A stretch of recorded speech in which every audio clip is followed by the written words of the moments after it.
ಮಗುಗೆ ಹುಷಾರಿಲ್ಲ, ಶೀತ ಕೆಮ್ಮು ಕಫ ಆಗಿದೆ, ಏನನ್ನೂ ತಿಂತಿಲ್ಲ ಅಂತಂದಾಗ ಈ ಒಂದು ಬೇಬಿ ಫುಡ್ ರೆಸಿಪಿನ ಮಾಡಿಕೊಡಿ. ಆದಷ್ಟು ಬೇಗ ಹುಷಾರಾಗ್ತಾರೆ, ಅದ್ರ ಜೊತೆಗೆ ತುಂಬಾ ಇಷ್ಟಪಟ್ಟು ತಿಂತಾರೆ. ಹಾಗಿದ್ರೆ ಪಟಾಪಟ ಅಂತೇಳಿ ನೋಡೋಣ ಬನ್ನಿ ಈ ಒಂದು ಬೇಬಿ ಫುಡ್ ರೆಸಿಪಿನ ಯಾವ ಥರ ಮಾಡೋದು ಅಂತೇಳಿ. ನಮಸ್ಕಾರ ಎಲ್ಲರಿಗೂ. ಮೊದಲನೇದಾಗಿ ನಾನಿಲ್ಲಿ ಒಂದು ಚಿಕ್ಕ ಕಪ್ಪಲ್ಲಿ ಅಕ್ಕಿಯನ್ನು ತೊಗೊಂಡಿದ್ದೀನಿ. ನೀವು ಕ್ವಾಂಟಿಟಿನ ನೋಡ್ಕೊಂಡು ಮಾಡ್ಕೊಳ್ಳಿ. ಮೊದಲನೇ ಸಾರಿ ಮಾಡ್ತಿದ್ದೀರಾ ಅಂದರೆ ಒಂದೆರಡು ಟೈಮ್ಗೆ ಆಗೋಷ್ಟು ಮಾಡ್ಕೊಳ್ಳಿ. ಆಮೇಲೆ ಬೇಕಂದರೆ ಸ್ವಲ್ಪ ನೀವು ಜಾಸ್ತಿ ಕೂಡ ಮಾಡ್ಕೊಳ್ಬಹುದು. ಚಿಕ್ಕ ಕಪ್ಪಲ್ಲಿ ಅಕ್ಕಿನ ತೊಗೊಂಡು ಕ್ಲೀನಾಗಿ 2-3 ಬಾರಿ ಚೆನ್ನಾಗಿ ತೊಳ್ಕೊಬೇಕಾಗುತ್ತೆ. ತೊಳೆದ ನಂತರ ಶುಭ್ರವಾಗಿರೋಂಥ ಬಟ್ಟೆ ಮೇಲೆ ನೋಡಿ ನೀರನ್ನು ಶೋಧಿಸ್ಬಿಟ್ಟು ಅಕ್ಕಿಯನ್ನು ಈ ರೀತಿ ಹಾಕಿ ಒಣ ಹಾಕಬೇಕಾಗುತ್ತೆ. ಅಂದರೆ ಹೊರಗಡೆ ಎಲ್ಲ ಒಣಗಿಸ್ತೀರಾ ಅಂತಂದರೆ ಇದ್ರ ಮೇಲೆ ಇನ್ನೊಂದು ಬಟ್ಟೆನ ಹಾಕಿ, ಯಾಕೆಂದರೆ ಹೊರಗಡೆ ಎಲ್ಲ ಧೂಳಿರುತ್ತೆ.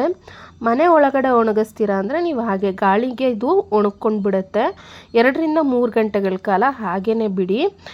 ಇದು ಕ್ಲೀನಾಗಿ ಡ್ರೈ ಆಗಿದೆ ನೋಡಿ. ಈಗ ಒಣಗಿದ ನಂತರ ಇವಾಗ ಅಕ್ಕಿಯನ್ನು ದಪ್ಪ ತಳ ಇರುವಂಥ ಪಾತ್ರೆಗೆ ಹಾಕೋಬೇಕಾಗುತ್ತೆ. ಇಲ್ಲಾಂದರೆ ನೀವು ಒಂದು ಕಡಾಯಿಗಾದರೂ ಹಾಕ್ಕೋಬೋದು, ಬಾಣಲೆಗೆ. ಈಗ ನಾನು ಪಾತ್ರೆಗೆ ಹಾಕ್ಕೊಂಡು ಸ್ಟವ್ ಮೇಲೆ ಇಟ್ಕೊಂಡಿದ್ದೀನಿ. ಆದಷ್ಟು ಲೋ ಫ್ಲೇಮ್ನಲ್ಲೇ ನಾವು ಇದನ್ನು ಹುರ್ಕೋಬೇಕಾಗುತ್ತೆ.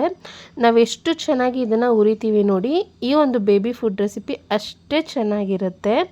ಇವಾಗ ಸ್ಟವನ್ನು ಹಚ್ಚಿ ಲೋ ಫ್ಲೇಮ್ನಲ್ಲಿಟ್ಟು ಪಾತ್ರೆಯಲ್ಲಿ ಅಕ್ಕಿನ ಹಾಕಿ ಹುರ್ಕೊಳ್ತಿರ್ಬೇಕಾದ್ರೇ ಇದ್ರ ಜೊತೆಗೆ 4 ಬ್ಲ್ಯಾಕ್ ಪೆಪ್ಪರ್ ಕಪ್ಪು ಮೆಣಸನ್ನು ಹಾಕಬೇಕಾಗುತ್ತೆ. ಅದ್ರ ಜೊತೆಗೆ 2 ಲವಂಗ, 1 ಇಂಚ್ ಆಗುವಷ್ಟು ಚಕ್ಕೆಯನ್ನು ಹಾಕಬೇಕಾಗುತ್ತೆ. ಇದಿಷ್ಟು ಮಸಾಲಾನ ಹಾಕಿ ಹಾಗೆ ಹುರ್ಕೊಳ್ತಾ ಇರಬೇಕು. ಮಧ್ಯೆ ಮಧ್ಯೆ ಈ ರೀತಿ ಕೈ ಆಡ್ತಾ ಇರಬೇಕು. ಇವಾಗ ಇದ್ರ ಜೊತೆಗೆ 1/2 ಸ್ಪೂನ್ ಆಗೋಷ್ಟು ಜೀರಿಗೆಯನ್ನು ಕೂಡ ಹಾಕಿದ್ದೀನಿ. ಇದಿಷ್ಟು ಸ್ಪೈಸಸ್ನ ಹಾಕಿದ ಮೇಲೆ ನೋಡಿ ಇದನ್ನು ಹುರ್ಕೋತಾ ಇರಬೇಕು. ಸಣ್ಣ ಉರಿನಲ್ಲೇ ಹುರ್ಕೊಳ್ಳಿ, ತುಂಬ ಚೆನ್ನಾಗಿ ಬರುತ್ತೆ.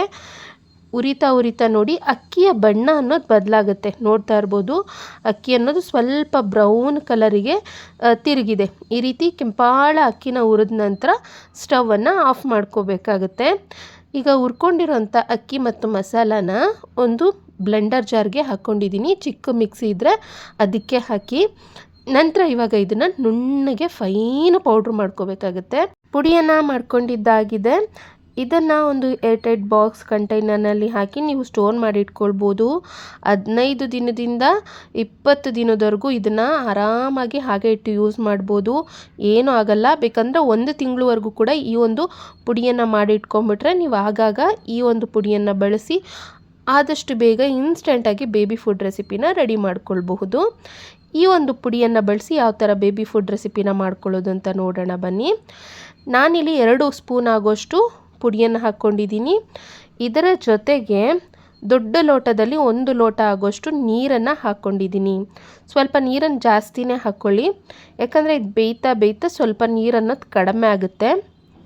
ನೀರನ್ನು ಹಾಕಿದ ನಂತರ ಚೆನ್ನಾಗಿ ಮಿಕ್ಸ್ ಮಾಡ್ಕೊಳ್ತಾ ಇದ್ದೀನಿ ಸ್ಟವ್ ಮೇಲೆ ಇಡೋದಕ್ಕಿಂತ ಮೊದಲು, ಯಾಕಂದರೆ ಯಾವುದೇ ರೀತಿಯ ಗಂಟು ಅನ್ನೋದಾಗಲ್ಲ. ಈ ಒಂದು ಮೆಥಡಲ್ಲಿ ಬೇಬಿ ಫುಡ್ ರೆಸಿಪಿನ ಮಾಡಿ ನೋಡಿ. ನೋಡೋದಕ್ಕೂ ಕೂಡ ಅಷ್ಟೇ ಎಷ್ಟು ಕಲರ್ಫುಲ್ಲಾಗಿ ಕಾಣಿಸ್ತಾ ಇದೆ ನೋಡಿ. ಇದನ್ನು ಹಾಗೆ ಮಿಕ್ಸ್ ಮಾಡ್ತಾ ಇರಬೇಕು.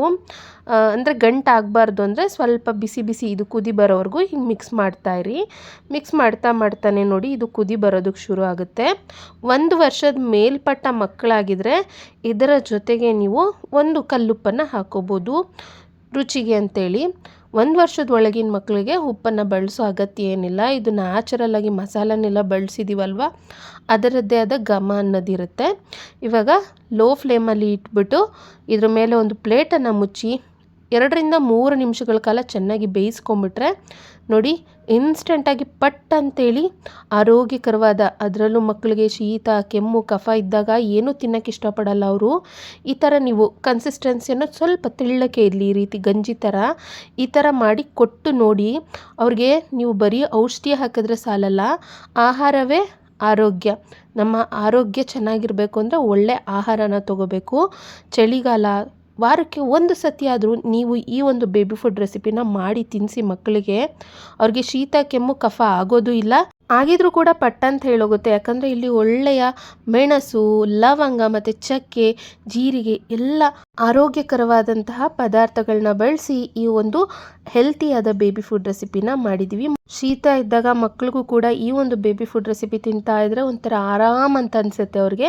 ಆದಷ್ಟು ಬೆಚ್ಚಗೆ ಬಿಸಿ ಬಿಸಿ ಇದ್ದಾಗಲೇ ತಿನ್ನಿಸಿ, ಮಕ್ಕಳು ಆರಾಮಾಗಿ ಖುಷಿಯಿಂದ ತಿಂದು ಖಾಲಿ ಮಾಡ್ತಾರೆ. ಕೊನೆಯಲ್ಲಿ ದೃಷ್ಟಿನ ತೆಗೆಯೋದು ಮರಿಬೇಡಿ. ಮಕ್ಕಳಿಗೆ ಊಟ ಮಾಡಿಸಿದ್ಮೇಲೆ ಯಾವ ಥರ ದೃಷ್ಟಿ ತೆಗೆಯೋದು ನನ್ನ ಹಳೆ ವಿಡಿಯೋಗಳನ್ನ ನೋಡಿ. ಈ ವಿಡಿಯೋ ಇಷ್ಟ ಆಗಿದ್ರೆ ಲೈಕ್ ಕೊಟ್ಟು ಶೇರ್ ಮಾಡಿ. ಇನ್ನು ವಿಡಿಯೋದಲ್ಲಿ ಬರುತ್ತೇನೆ. ಧನ್ಯವಾದಗಳು.